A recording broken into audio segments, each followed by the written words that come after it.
qui pourront être utiles en fait. Hein. Lorsque dans... Oui. Dis-moi. Oui, frère. Je voudrais savoir, est-ce qu'on pourrait tous couper nos micros parce qu'il y a des interférences? Ok. Merci. Alors, donc, j'étais en train d'expliquer, bon après les uns et les autres, hein, vous pourrez intervenir aussi pour un petit peu aider la sœur à pouvoir comprendre un certain nombre de choses. Donc en fait, lorsque tu rencontres deux personnes qui marchent dans la rue, ces deux personnes-là, en fait, ont d'abord dû se rencontrer quelque part. Je suis peut-être en train de passer devant la mairie. Toi, tu arrives de l'autre rue, de chez elle, et puis on se croise là, devant la mairie. Tu vas où? Je monte dans ce sens-là. Moi aussi, ok, ben d'accord, on commence à marcher ensemble. Mais il y a eu un point de rencontre. On s'est rencontrés devant la mairie et en regardant, en réalisant qu'on va dans la même direction, on s'est accordé en fait pour avancer ensemble. Mais ce qui est important, c'est qu'il y a eu un point de rencontre d'abord, avant de pouvoir cheminer ensemble. Donc de la même façon, avec le Seigneur, il en est de même. C'est-à-dire que pour pouvoir marcher personnellement avec Dieu, il faut qu'on l'ait rencontré quelque part et on commence à marcher avec lui. Bon, moi aussi pour ma part, je suis né dans une famille protestante où bon, les gens pratiquaient, les oncles, les tantes, les parents m'ont conduit aussi de cette façon-là. Jusqu'à un certain âge, j'ai été aspergé d'eau, baptême, de la façon dont ça se pratique là-bas, ainsi de suite. J'ai même fait des cours de catéchisme pendant 2 ans, tout ça. Mais en fait, en lisant la Bible, quand on regarde par exemple dans Jean 3, on peut aller lire. Il y a quelque chose de très intéressant dans Jean 3. C'est une discussion entre Jésus et un homme qui s'appelle Nicodème. Et l'identité et le rang social de cette personne-là est très surprenant par rapport au langage que Jésus tient à cette personne-là. Donc en fait, Nicodème, dans le verset 1, il est dit, mais il y avait parmi les pharisiens un chef juif nommé Nicodème. Il vint auprès de Jésus et lui dit, Rabbi, nous savons que tu es un docteur venu de la part de Dieu, car personne ne peut faire ces miracles que tu fais si Dieu n'est avec lui.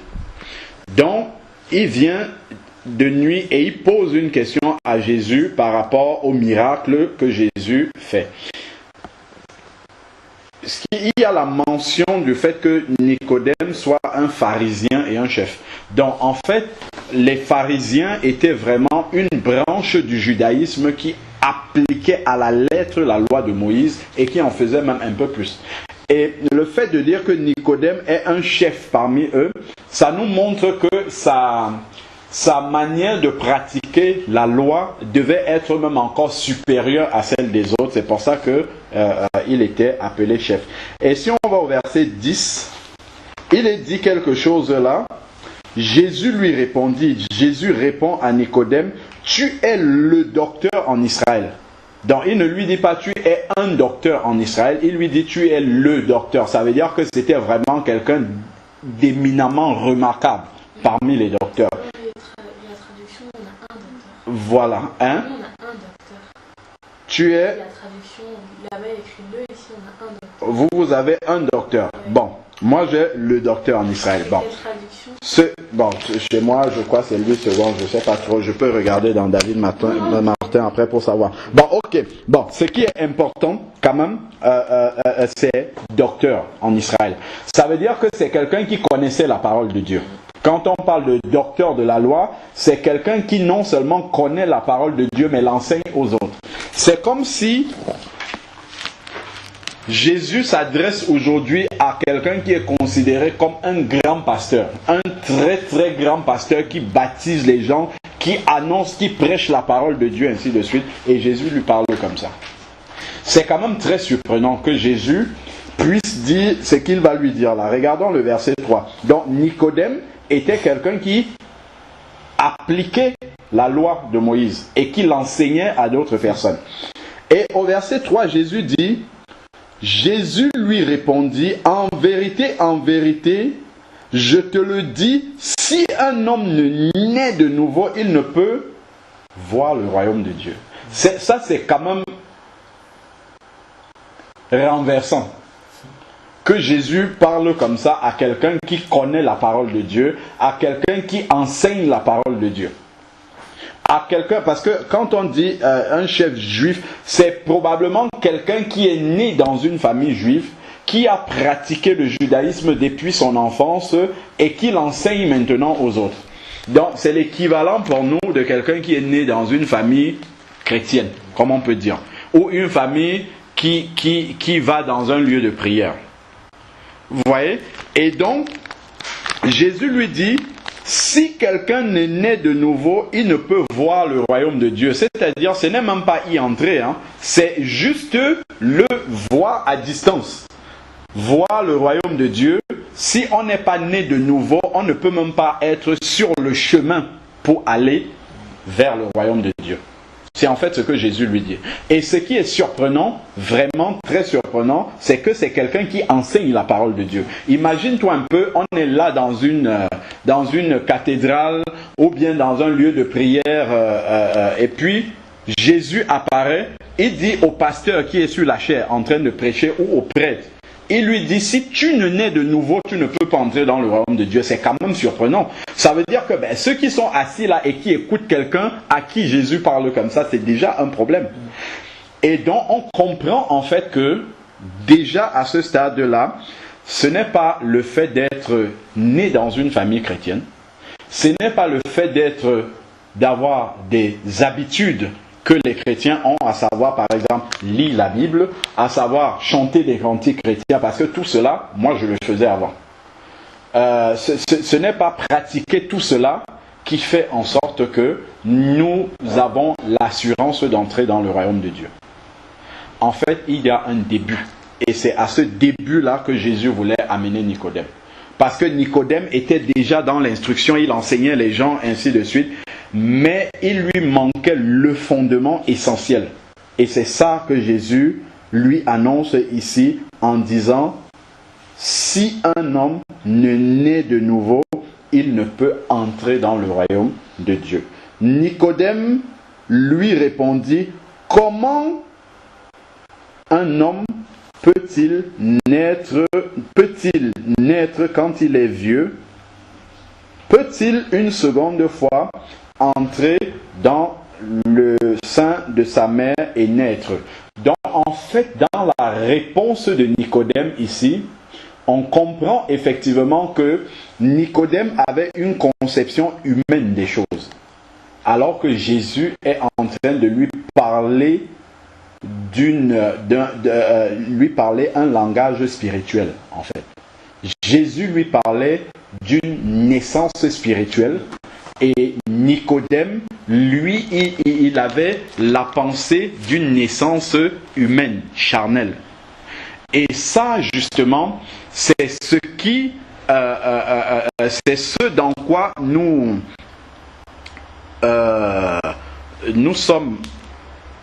cheminons lorsque nos parents simplement nous amènent dans les lieux de prière et que nous avançons comme ça sans être partis du bon fondement. C'est-à-dire que il va nous manquer quelque chose pour vraiment commencer à avoir une relation personnelle avec Dieu. C'est-à-dire que notre rapport avec Dieu va dépendre du lieu où nous allons prier. Ça va dépendre du pasteur, ça va dépendre du prêtre, ça va dépendre de notre tonton, de notre tata qui nous a parlé de Jésus. Donc, en fait, on aura toujours un intermédiaire par qui on va passer pour entrer en contact avec Jésus. Or, Jésus veut détruire justement cet intermédiaire-là pour qu'au lieu de passer par quelqu'un d'autre, que nous puissions avoir une relation personnelle, directe avec lui. Et ça, quand je parlais justement de deux personnes qui marchent ensemble, il faut qu'elles se soient rencontrées avant. Le point de départ, le point de rencontre avec le Seigneur pour commencer à cheminer avec lui, c'est ce que Jésus appelle la nouvelle naissance, en fait. Il faut vraiment qu'il y ait un moment de rencontre personnelle avec le Seigneur. Quand nous voyons par exemple Abraham, Abraham est appelé un enfant de Dieu. Abraham a eu un enfant qui s'appelle Isaac, mais Isaac est appelé enfant de Dieu aussi. Alors que son père Abraham est enfant de Dieu. Mais Isaac n'est pas appelé petit-fils de Dieu par rapport à son père, mais il est appelé enfant de Dieu directement. Pourquoi? Parce que sa relation avec Dieu est directe et ça ne passe pas par son père. Donc ce n'est pas quelque chose qu'il a hérité de ses parents. Et ça, c'est quelque chose que moi je ne comprenais pas. C'est quelque chose que, en fait, au début de mon cheminement, toute ma foi, en fait, était basée sur ma famille, sur le fait que mes oncles soient pasteurs, mon père est ancien d'église, ainsi de suite. Donc, tout mon salut, en fait, était basé là-dessus et j'ai toujours été avec eux. Donc, je suis aussi, tu vois, et là, je n'avais pas cette relation personnelle avec Dieu. Et c'est ça qu'il appelle la nouvelle naissance. Verset 5 maintenant. Jésus lui répondit, en vérité, si un homme ne naît d'eau et d'esprit, il revient encore sur la nouvelle naissance et il donne plus de détails. Il parle d'eau et d'esprit. Et il lui dit, il ne peut entrer dans le royaume de Dieu. Voilà, maintenant il lui parle du salut. Donc en fait, si on est enfant de Dieu, il y a un but final. Le but final, c'est d'entrer au paradis. C'est de passer l'éternité auprès de Dieu. Ça, c'est le fondement que nous devons. En fait, c'est l'aboutissement en fait de la marche chrétienne. Or, maintenant, on a partagé dessus vendredi. Le ciel où Dieu habite, c'est un endroit qui est parfait, saint, totalement. Rien de ce qui n'est pas saint ne peut entrer dans le royaume de Dieu. C'est-à-dire, rien de ce qui est souillé ne peut entrer dans le royaume de Dieu. Donc, les seules personnes qui peuvent entrer dans le royaume de Dieu doivent être des personnes parfaites. Or, sur la terre, est-ce que tu connais une seule personne qui est parfaite? Il n'y en a aucune. Absolument aucune. Et la Bible nous dit dans Romains 3, au verset 23, effectivement, déjà au verset 10, qu'il n'y a pas de juste sur la terre, pas même un seul. Or, Dieu veut que pour rentrer dans le royaume des cieux, que nous soyons totalement à 100% justes. Ça veut dire que tous les hommes sur la terre sont perdus parce qu'il n'y a même pas un seul juste. Donc, il n'y a pas une seule personne qui est capable de remplir les conditions du Seigneur pour entrer dans le ciel. Romains 3, verset 23. Tous ont péché et sont privés de la gloire de Dieu. Tous les hommes sur la terre, tu rencontres n'importe quel être humain sur la terre, il a péché au moins une fois. Parce que péché, c'est quoi? Quand on parle souvent avec les personnes nous disent, je n'ai jamais volé, je n'ai pas trompé ma femme, je n'ai pas dit de faux témoignages, donc, moi je n'ai pas de péché. C'est comme ça que les gens le considèrent. Mais Dieu, dans Ésaïe, chapitre 53, verset 6, nous donne la vraie définition selon Dieu du péché. Il dit, nous étions tous errants, chacun suivant sa propre voie. C'est ça la définition du péché. C'est faire ce que je veux et non ce que Dieu veut. Donc, je peux même en train de faire quelque chose qui est bien, mais si cela n'est pas ce que Dieu veut, si Dieu n'a pas validé ce que je suis en train de faire, je suis en train de pécher. Et les péchés peuvent être en parole, ça peut être dans la pensée et ça peut être dans les actes. Et à partir de cet instant-là, on réalise tout de suite à quel point nous sommes des pécheurs devant le Seigneur. Parce que même une mauvaise pensée. Il y a une parole de Jésus dans Matthieu 5, une parole qui est très simple. Hein. C'est quelque chose qu'on voit pratiquer de façon assez courante. Matthieu 5, verset 21. Vous avez entendu dire qu'il a été dit aux anciens, tu ne commettras pas de meurtre. Celui qui commet un meurtre sera passible de jugement. Mais moi je vous dis, quiconque se met en colère contre son frère est passible de jugement. Qui ne s'est jamais mis en colère contre quelqu'un d'autre? Juste se mettre en colère, tu es déjà sous le coup du jugement de Dieu. Ça montre à quel point, justement, la sainteté de Dieu est telle qu'aucun homme ne peut satisfaire à cette sainteté-là. Continuons un peu. Contre son frère passible de jugement. Celui qui dira à son frère Raka sera justifiable devant le Sanhédrin. Celui qui dira insensé, donc tu vois quelqu'un, tu lui dis ça c'est un insensé, insensé toi, sera passible de la géhenne du feu. C'est-à-dire en disant insensé à quelqu'un, si tu meurs à cet instant-là, tu vas en enfer, la géhenne, c'est ce qu'il appelle. Parce que Dieu ne peut pas admettre dans sa présence cette parole-là qui est sortie là. Si elle entre dans le ciel, elle va souiller le ciel parce que le ciel est totalement saint. Et il va dire dans Romains 6 au verset 23, le salaire du péché, c'est-à-dire la conséquence du péché, c'est le salaire d'un seul péché, c'est pas beaucoup de péchés. Moi, quand j'étais plus jeune, et même quand j'étais encore dans la religion de mes parents, je pensais qu'à la fin, on va regarder si j'ai fait plus de bien que de mal. Si j'ai fait plus de bien, j'irai au ciel. Et si j'ai fait plus de mal, j'irai en enfer. Je pensais que ça marchait comme ça. Mais en lisant la parole de Dieu, il n'en est pas ainsi. Donc, il y a le salaire du péché, la conséquence du péché est justement d'être privé de la présence de Dieu pour l'éternité. Et le seul endroit où Dieu n'est pas, c'est un endroit où des flammes brûlent qu'on appelle l'enfer. Donc tous les hommes, sans aucune exception, que nous voyons sur la terre, sont condamnés à aller dans ce lieu-là. S'ils ne font rien. Mais le verset 23 de Romains 6 continue en disant, mais le don gratuit. Ça, vraiment, déjà un don est gratuit, mais il précise encore. Romains 6, verset 23, qui dit, mais le don gratuit de Dieu, c'est la vie éternelle en Christ Jésus, notre Seigneur. Ça veut dire quoi? Ça veut dire que lorsque quelqu'un naît, je crois que c'est Romains 5, verset 12 qui le dit, il hérite de ses parents le péché. Donc il a le péché en lui. Si tu regardes un enfant, quand l'enfant commence à grandir un petit peu, si tu surprends l'enfant en train de verser l'eau, où il ne devrait pas, et que tu prends une ceinture pour taper l'enfant, si l'enfant parle, l'enfant sera tenté de dire je n'ai pas fait ça, même si tu l'as surpris en train de faire. Donc, pour se défendre, l'enfant va faire quoi? Va mentir. Qui lui a appris le mensonge? D'où est-ce que c'est venu? C'est pas quelqu'un qui lui a dit dans telle circonstance il faut que tu mentes. Non, c'est que c'est en elle. Ça veut dire que la racine même du péché est dans l'ADN, j'ai envie de dire, de l'être humain.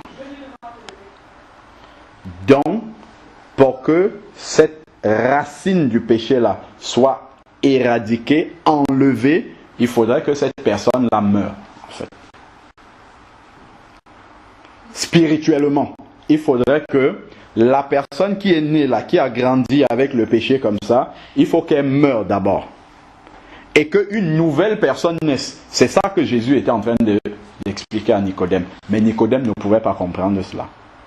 Il faut que la personne qui a commencé à évoluer avec ce péché-là, en plus l'enfant ment comme ça, plus on grandit, plus les manifestations du péché dans notre vie sont multipliées. Et plus justement notre ardoise de péché devant le Seigneur est tellement énormissime que s'il n'y a pas la grâce de Dieu, aucun homme, aucune femme ne peut jamais prétendre aller au paradis.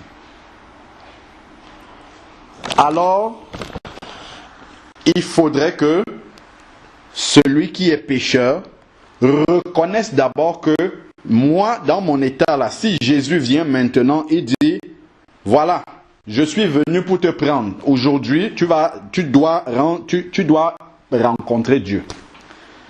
Il faudrait que je réalise que si je dois rencontrer Dieu aujourd'hui, j'ai tellement de péchés sur moi que je ne peux même pas venir dans sa présence. C'est-à-dire que Dieu ne peut pas me prendre avec lui. Et si Dieu ne peut pas me prendre avec lui, il dit le salaire du péché, c'est la mort. Quand il parle de la mort, c'est pas que la mort physique, parce que tous les hommes meurent physiquement. Mais il y a un autre aspect derrière cette mort-là. C'est la mort physique, déjà, mais la mort spirituelle aussi. Et la mort spirituelle, c'est quoi? C'est d'être séparé de Dieu pour l'éternité, d'aller dans un endroit où Dieu n'est pas. Et ça ne se rattrape pas. Hébreux 9, verset 27, dit qu'il est réservé aux hommes de mourir une seule fois, après quoi vient le jugement. C'est-à-dire que si tu es en train de passer sur une rue comme ça, tu vois la voiture renverser quelqu'un, on pose la main, le cœur ne bat plus, l'activité cérébrale s'est arrêtée. Si la personne est décédée, ça veut dire qu'à cet instant-là, dès cet instant-là, on ne peut plus rien faire pour le salut de la personne. Parce qu'à l'instant même, il y a la sentence de Dieu qui va tomber, ou la personne est sauvée, ou elle ne l'est pas. Ou la personne va au paradis, ou elle va en enfer. Selon qu'elle ait fait la paix avec Dieu pendant son passage sur la terre, ou pas du tout. Faire la paix avec Dieu, c'est réaliser son état de culpabilité devant Dieu. Ça, c'est totalement indépendant du fait que je sois musulman, que je sois catholique, que je sois protestant, que je sois presbytérien, que je sois bouddhiste, que je sois méthodiste. Tous ces mots-là n'existent pas dans la Bible. Aucun de ces mots-là n'existe dans la Bible. Donc, méthodiste, ça ne peut pas me sauver. Protestant, je l'étais, ça ne peut pas me sauver.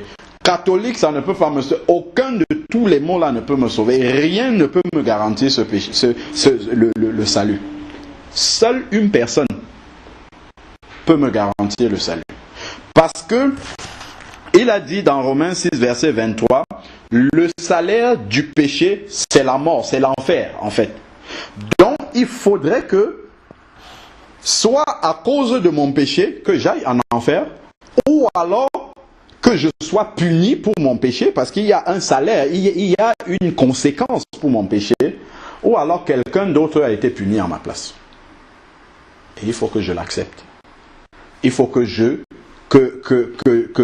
j'accepte que, au lieu que moi je sois puni pour le péché que j'ai commis, que quelqu'un d'autre l'ait fait et que j'accepte que c'est pour moi qu'il a fait cela. C'est pour ça que Jésus est donc venu.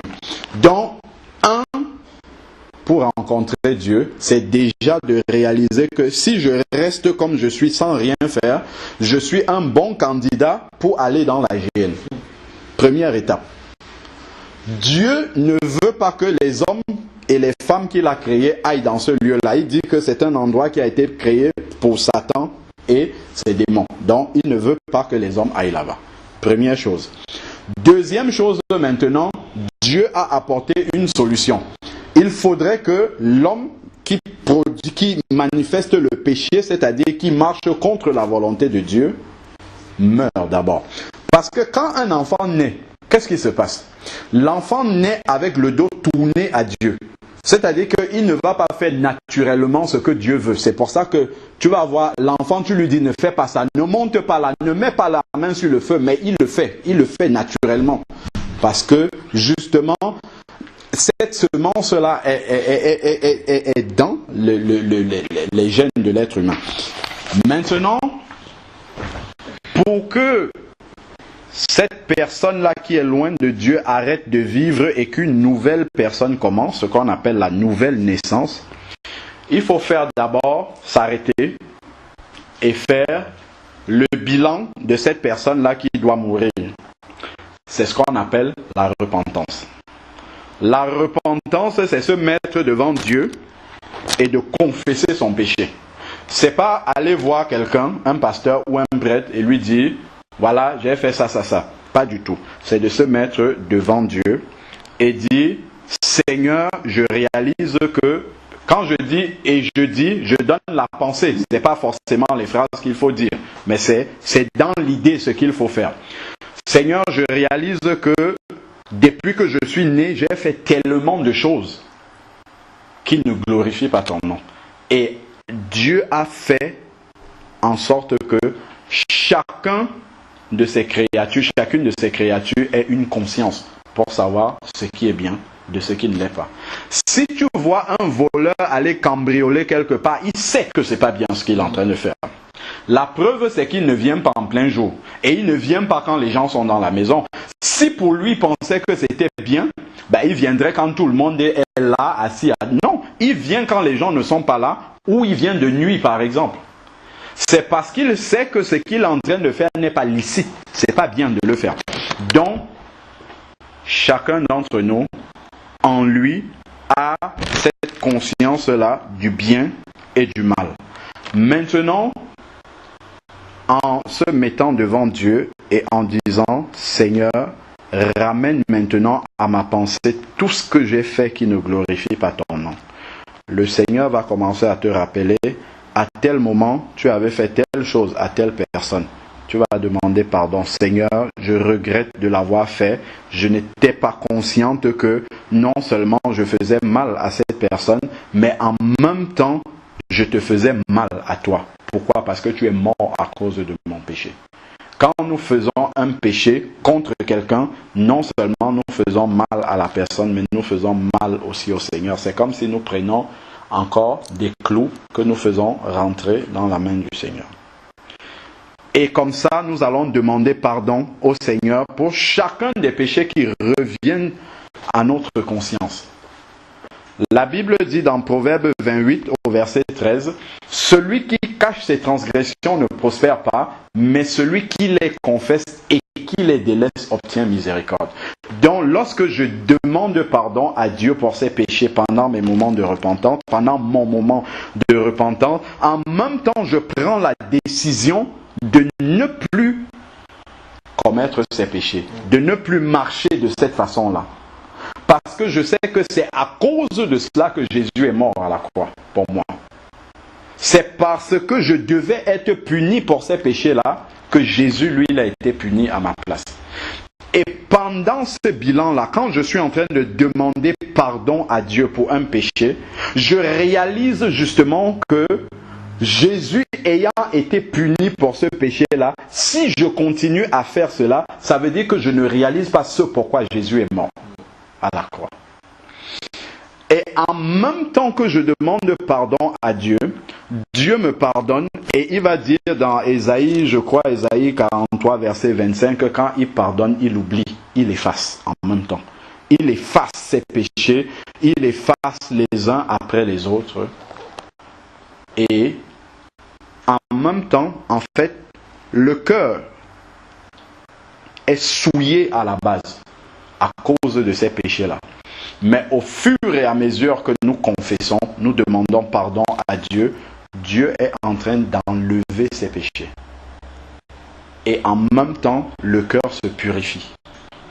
Le cœur se nettoie. Pourquoi? Parce que après, l'Esprit de Dieu va venir habiter en nous. Or, le Saint-Esprit, comme son nom le dit, est saint. Il ne peut pas venir habiter dans un corps souillé. C'est pour ça qu'il faut le nettoyer avant. Souvent, je donne l'exemple de quelqu'un de puissant dans ce monde. Si on nous dit par exemple que le président des États-Unis va venir dans cette maison pendant une journée, il est fort probable qu'on ne laisse pas tout comme ça. On va tout faire pour bien nettoyer dans les moindres recoins pour que tout soit net. Moi, j'ai l'habitude de voir, quand on dit le pape va venir dans notre pays, on dépense 3 milliards pour faire la propreté, pour tout préparer pour que tout soit net, alors que c'est un être humain. Mais là, on parle du Dieu vivant, qui est saint, qui va venir en esprit habiter en nous. Donc, il ne peut pas se poser dans un endroit qui n'est pas propre. C'est pour ça que la repentance est absolument indispensable. Et la repentance est celle qui fait la coupure avec la vie passée.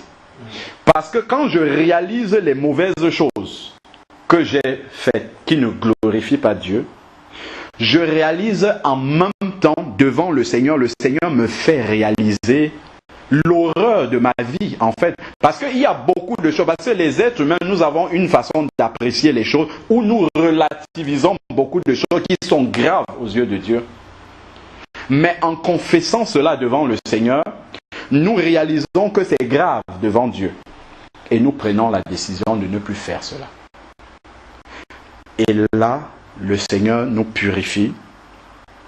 Et il y a également un travail de fond qui est en train de se faire en ce moment-là. C'est que certains péchés que nous avons commis entraînent des liens spirituels. C'est-à-dire que spirituellement, nous sommes liés à certaines choses qui ont des influences dans notre vie.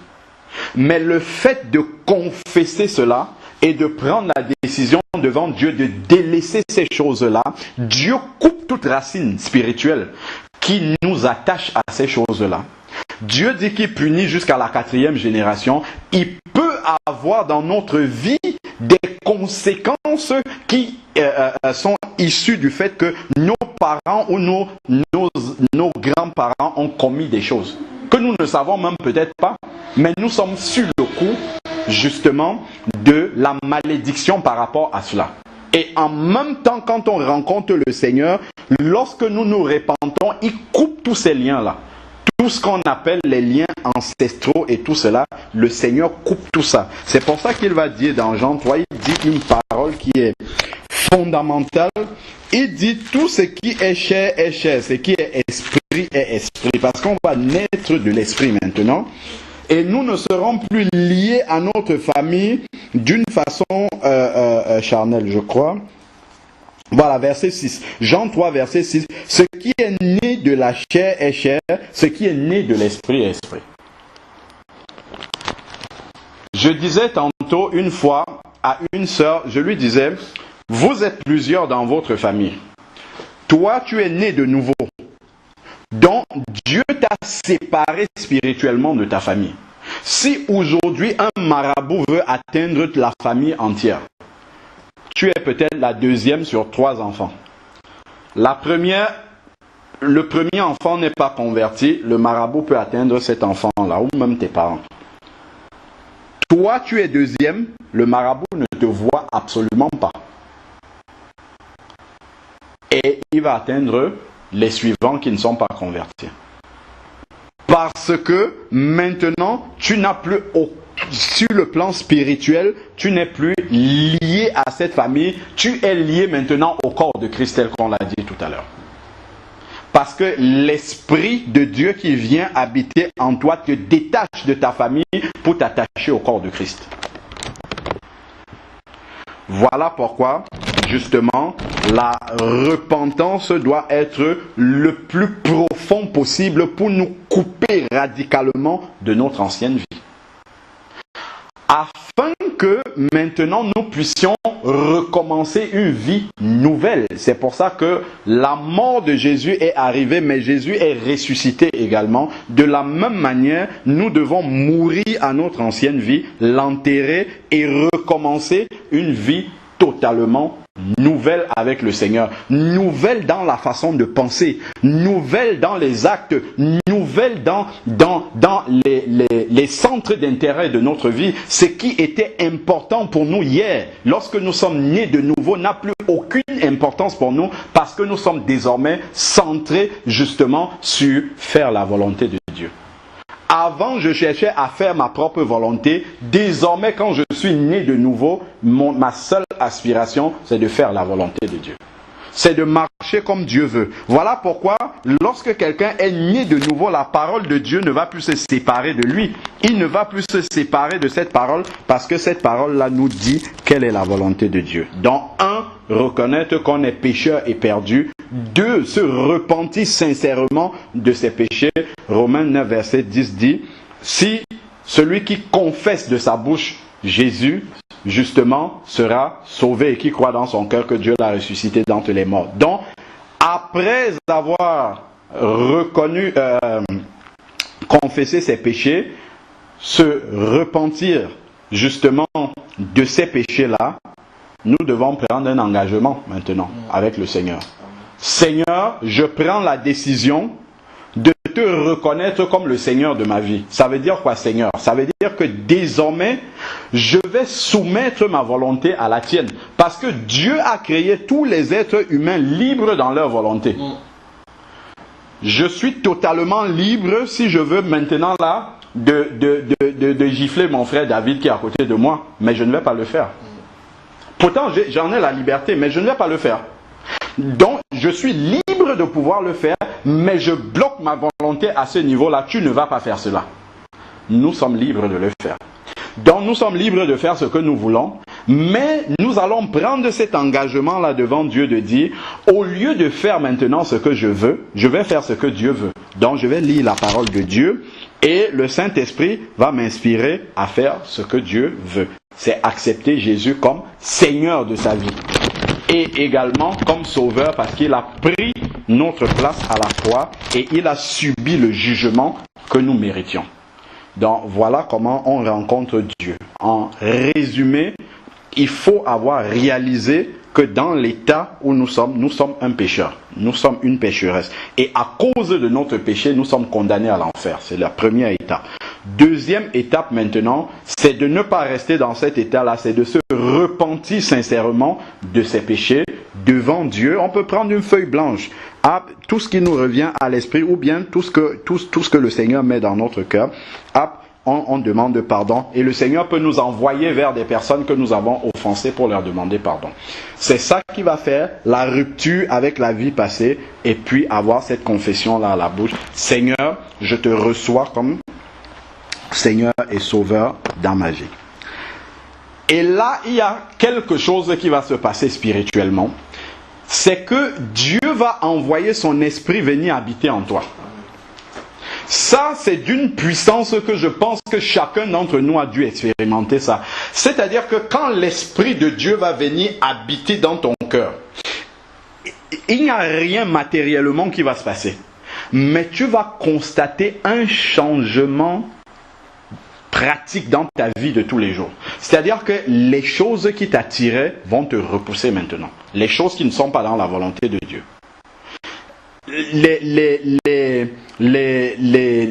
Tout ce qui ne glorifie pas Dieu, ça va te repousser naturellement. Le Seigneur va commencer à enlever en toi des choses qui n'étaient pas de lui. Pratiquement, tu vas voir, avant peut-être tu ne pouvais pas concevoir que tu fasses 2 jours sans regarder la télé. Tu vas voir que ça ne te manque pas du tout. Parce que Dieu a commencé à enlever des choses qui sont futiles pour lui. Avant, tu ne pouvais pas te priver d'aller en boîte de nuit. Tu vas rester comme ça un week-end, tu dors tranquillement, sans que cela ne te manque. Tu vas te demander, mais qu'est-ce qui m'arrive? Ça, ce sont des choses pratiques que le Seigneur enlève chaque jour. Mais par contre, si tu passes une journée sans avoir été dans la parole de Dieu, ça va te déranger plus que tout, alors qu'avant, tu pouvais faire 1 mois sans lire un verset biblique sans aucun souci. Parce que l'Esprit de Dieu qui vient habiter en toi va prendre le contrôle de ta vie maintenant et c'est lui qui va te diriger, qui va te dire ça, c'est selon la volonté de Dieu, ça, continue à le faire, c'est bien, ça, ce n'est pas bien et ainsi de suite. Et il y a une différence fondamentale entre celui qui a rencontré Dieu et celui qui ne l'a pas rencontré. Peu importe s'il va prier ou pas, c'est pas là qu'on voit celui qui a rencontré Dieu.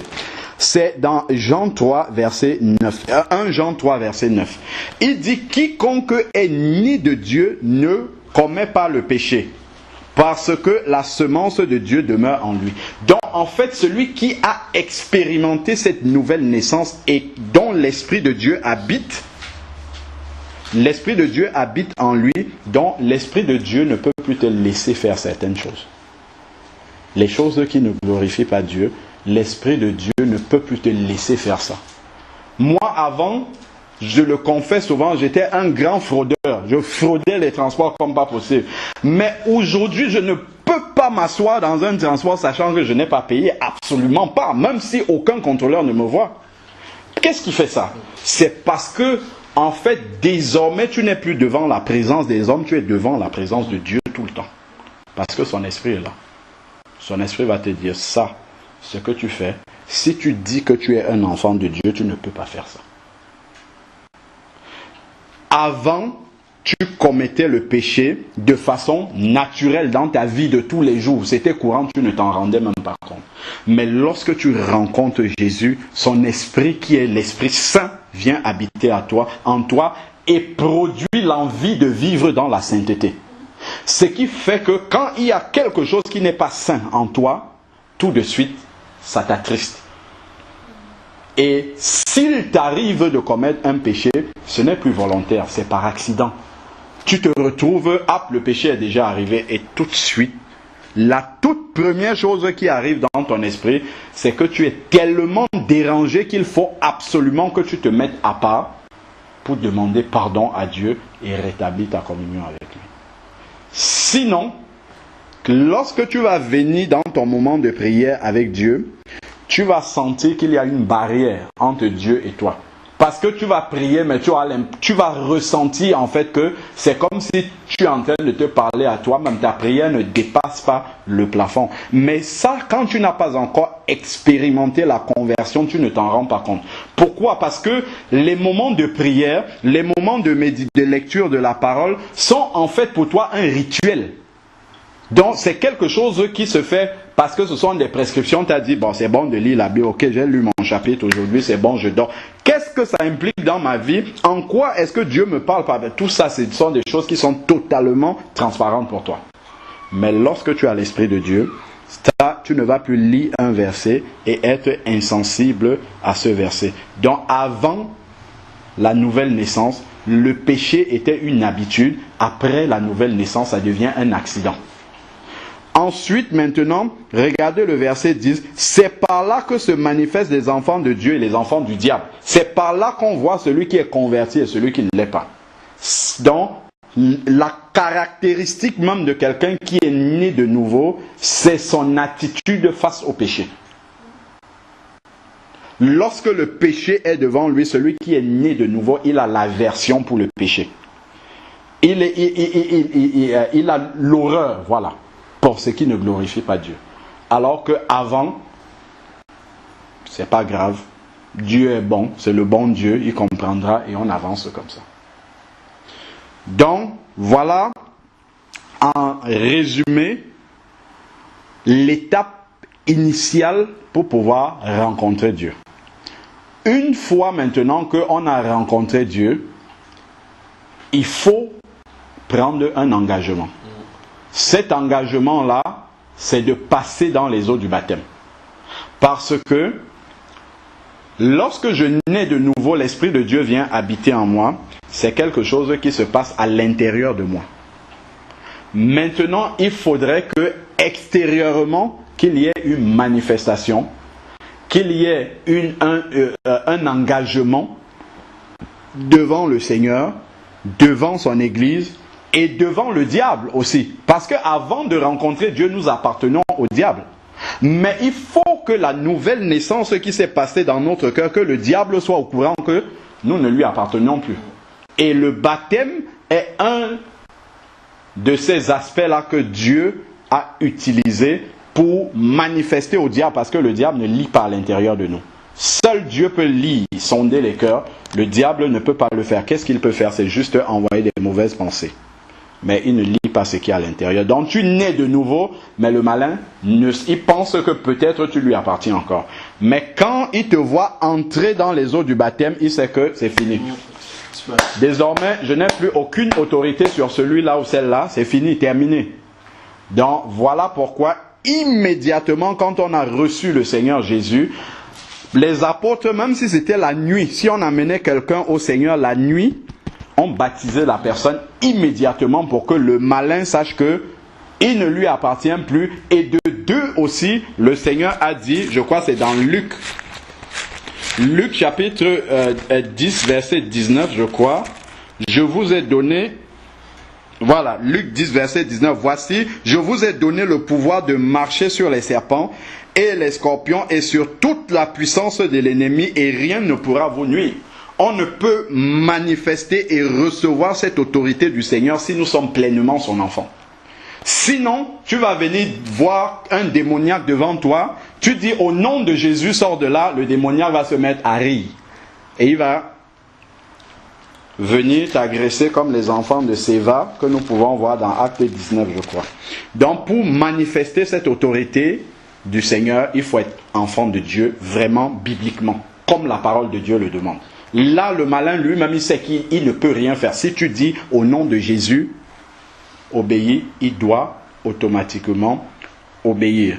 Donc le baptême qui est par immersion, on doit justement plonger quelqu'un totalement dans l'eau, qui est le symbole de la mort à l'ancienne vie. C'est pour ça qu'il faut qu'il se répande, qu'il règle d'abord tout le problème de l'ancienne vie. Qu'on le plonge dans l'eau, on l'immerge dans l'eau, il va rester dans l'eau. C'est le symbole de l'enterrement de son ancienne vie. Et lorsqu'il ressort de l'eau, il ressuscite à une vie nouvelle. Donc il devient un bébé. Il n'a plus de passé devant Dieu. Son ardoise de péché est totalement vierge. S'il meurt à cet instant-là, il va au paradis. Il est totalement saint à ce moment-là. Pas parce qu'il mérite, mais parce que Dieu a effacé tous ses péchés. Et Jésus lui a donné sa sainteté maintenant. Et là, il peut entrer au ciel à ce moment-là. Et désormais, le Saint-Esprit est là pour l'accompagner dans les différentes étapes de sa vie. Il y a quelque chose qui est fondamental sur lequel j'attire souvent l'attention des bien-aimés. Au moment du baptême de Jésus, il y a quelque chose de fondamental qui se passe. On sait bien que Jésus n'avait pas besoin d'être baptisé. Lorsque Jésus sort des eaux du baptême, le ciel s'ouvre. C'est dans Luc 3. Le ciel s'ouvre et il y a une voix qui retentit du ciel. Celui-ci est mon fils en qui j'ai mis toute mon affection. Nous savons que Jésus a montré le chemin du disciple, toutes les étapes par lesquelles le disciple doit passer. L'enfant de Dieu doit passer par toutes les étapes par lesquelles Jésus est passé. Et lorsque la voix dit « Celui-ci est mon fils en qui j'ai mis toute mon affection », quand un enfant naît, le parent va à la mairie déclarer que l'enfant est né. Et qu'est-ce qu'on fait? Ici en France, il y a un livret de famille, on rajoute le nom de l'enfant sur le livret de famille. Pour dire que cet enfant-ci appartient désormais à ma famille. Donc, de la même façon, quand Dieu, le ciel s'ouvre et lui dit « Celui-ci est mon fils », il dit en fait « Celui-ci appartient à ma famille ». Donc, lorsque quelqu'un sort des eaux du baptême, de la même façon, c'est là que Dieu le reconnaît comme appartenant à sa famille. Il dit « Celui-ci est mon enfant », désormais. Donc, si on n'est pas passé par ces étapes-là, on aura beau dire tout ce qu'on veut sur la parole de Dieu, comme Nicodème, hein, prêcher, prier, chanter, tout cela, Jésus dit, on n'est même pas en train de voir le royaume de Dieu. Parce qu'on ne remplit pas les étapes, les conditions pour lesquelles le Seigneur a justement le chemin par lequel nous devons entrer. Donc, pour marcher avec le Seigneur, il faut le rencontrer tel que j'ai dit de la part de Dieu, là, selon la parole de Dieu, naître de nouveau par le fait de reconnaître qu'on est pécheur et perdu, s'être repenti sincèrement de ses péchés qui nous permet de couper avec l'ancienne vie, accepter Jésus comme Seigneur et Sauveur de sa vie et passer dans les eaux du baptême. Là, maintenant, je peux dire, je suis un enfant de Dieu. Et cette démarche-là ne dépend ni des pentecôtistes, ni des adventistes, ni des istes, tous les istes, les baptistes, tout ça, ça n'existe pas. Tout cela, c'est juste ce qui est écrit dans la parole de Dieu. Tout simplement. Et là, maintenant, peu importe l'endroit où tu arrives, si tu vois d'autres enfants de Dieu qui sont nés de nouveau, tu peux parler avec eux parce que vous allez parler de la Bible. Désormais, ce qui va compter pour toi, ce n'est pas que mon pasteur a dit ça dans mon église ou le prêtre a dit ceci. C'est que j'ai lu dans la Bible ce qui est écrit. Donc si quelqu'un vient et te dit, bon, ma soeur, ce que tu es en train de faire là, je ne pense pas que c'est ce que Dieu veut. Regarde ce qui est écrit ici. Si tu vois ce qui est écrit là, ça veut dire que c'est la volonté de Dieu. Tout de suite, tu t'arrêtes net. Alors que celui qui pratique une religion, qui n'est pas né de nouveau, si tu lui dis par exemple qu'on ne doit pas prier, Marie va s'énerver sur toi. Alors que dans la Bible, il n'a vu nulle part qu'on prie Marie.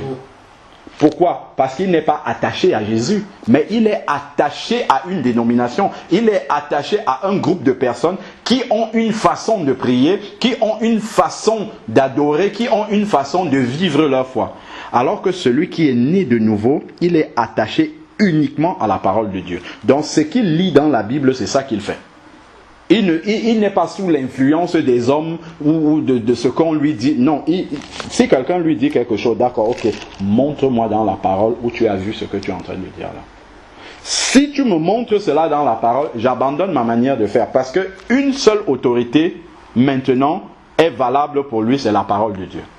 Et la Bible dit dans Jean 12, verset 48, que au dernier jour, c'est cette parole-là qui va nous juger. Donc, vraiment, ça, c'est la base même de la conversion. Et ce qu'il faut comprendre, c'est que dès qu'un enfant vient au monde, le Seigneur va pendant toute la vie de cette personne-là faire en sorte que il ait entendu ce que tu viens d'entendre aujourd'hui. C'est le plan premier de Dieu.